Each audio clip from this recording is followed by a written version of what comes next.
Konnichiwa minasang, kita ingin mempelajari materi yang ada di bab 1.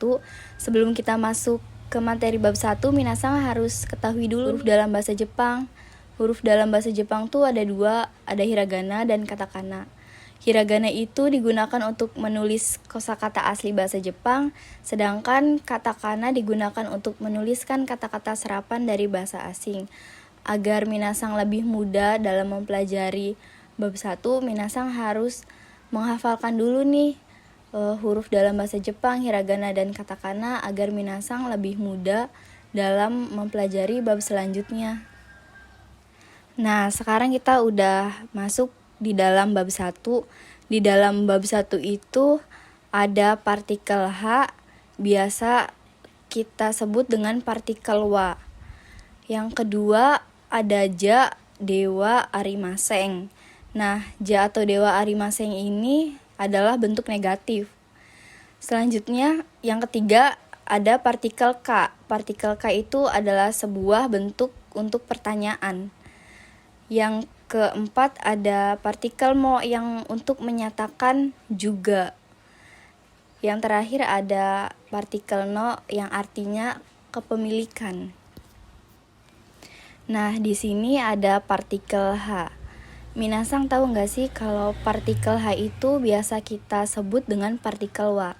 Nah, partikel wa itu menunjukkan bahwa sebelumnya itu adalah topik kalimat. Dan si pembicara memakai partikel wa untuk hal yang mau dibicarakannya. Dan yang di akhir kalimatnya untuk menambahkan deskripsi. Bisa disebut juga partikel wa itu menunjukkan subjek, menunjukkan topik kalimat. Nah, di sini ada rumus partikel wa. Rumusnya yaitu kata benda 1, setelah kata benda 1 yaitu partikel wa, yang terakhir kata benda 2. Nah, di sini adalah des. Des itu adalah penekanan bentuk sopan. Contoh pertama bisa diartikan adalah, bisa juga tidak. Contohnya yaitu watashi wa intan des. Saya adalah Intan. Bisa juga saya Intan. Yang kedua hanya sebagai penjelas subjek. Sore wa dame. Jangan lakukan itu. Hanya untuk penjelas subjek. Dan yang ketiga itu diartikan sebagai adalah. Contohnya, koko wa kaigi shitsu desu. Di sini adalah ruang rapat. Ada contoh lagi nih minasang yang partikel wa, yaitu sebagai penanda subjek. Intan sang wa imaseng. Intan sang tidak ada, bahwa partikel wa ini menunjukkan bahwa intan sang itu tidak ada. Dan yang terakhir ada sebagai penunjuk pembicaraan. Contohnya, ano hito wa kirei desu. Orang itu cantik, hanya menunjuk pembicaraan kalau orang itu cantik. Nah, rumus dari ja atau dewa arimaseng ini yaitu kata benda 1, setelah kata benda 1 ditambahkan wa, setelah wa ditambahkan kata benda 2, lalu akhiran ja atau dewa arimaseng. Nah, ada contohnya nih minasang. Contohnya intan sang wa gakusei ja atau dewa arimaseng.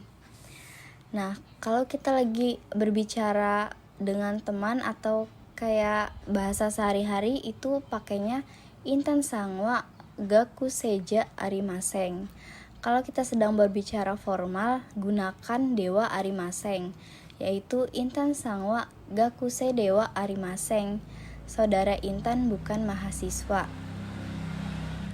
Yang ketiga ada partikel K. Partikel K itu fungsinya untuk menanyakan. Kalimat tanya biasanya disertai intonasi naik pada akhir kalimat. Kalimat tanya untuk menanyakannya atau tidak tentang isi kalimat, tanpa mengubah susunan kata-kata, membuat kalimat dengan akhiran K pada akhir kalimat. Kalimat tanya ini menanyakan apakah benar atau tidak pada isi kalimat tersebut. Dan jika benar menjawab dengan hai, jika salah menjawab dengan iye. Nah, ada rumusnya nih minasang. Rumusnya yaitu kata benda satu, setelah kata benda satu ditambahkan kata benda dua, lalu deska. Dan orang Indonesia, hai Indonesia jing des. Ya, orang Indonesia. Dan orang Indonesia, hai. Kedua nih, ano kata wa donata desu ka? Yang artinya siapakah orang itu? Ano kata wa Intan des. Beliau saudara Intan. Nah, untuk partikel ka ini untuk menanyakan. Pada akhir kalimat itu kan ditambahkan ka. Intonasi naik pada akhir kalimat.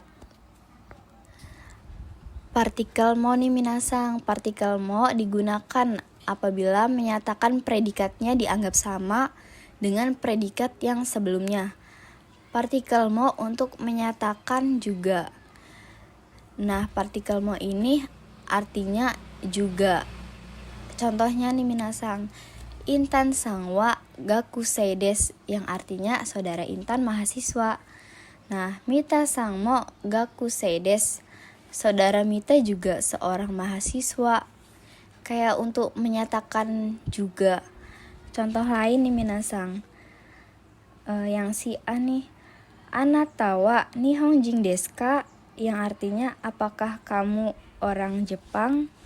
Lalu si B menjawab, Watashi mo nihonjin desu yo. Saya juga orang Jepang. Jadi bisa disimpulkan kalau partikel mo itu menyatakan juga, kayak sama. Nah, yang terakhir nih minasang, ada partikel no. Partikel no digunakan sebagai penanda kepemilikan. Rumusnya nih, kata benda satu, setelah kata benda satu ditambahkan no, setelah no ditambahkan kata benda dua. Contohnya nih minasang, kore wa watashi no kabang des, yang artinya ini adalah tas milik saya, menunjukkan bahwa tas itu milik saya.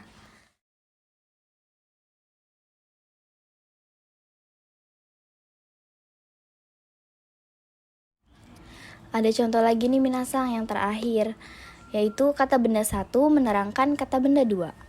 Contohnya, Nihongo no sensei des, yang artinya guru bahasa Jepang, menandakan bahwa guru itu adalah guru bahasa Jepang. Yang kedua nih, contoh yang kedua, ada Nihongo no hong des, yang artinya buku bahasa Jepang. Nah, di mana buku itu adalah buku bahasa Jepang.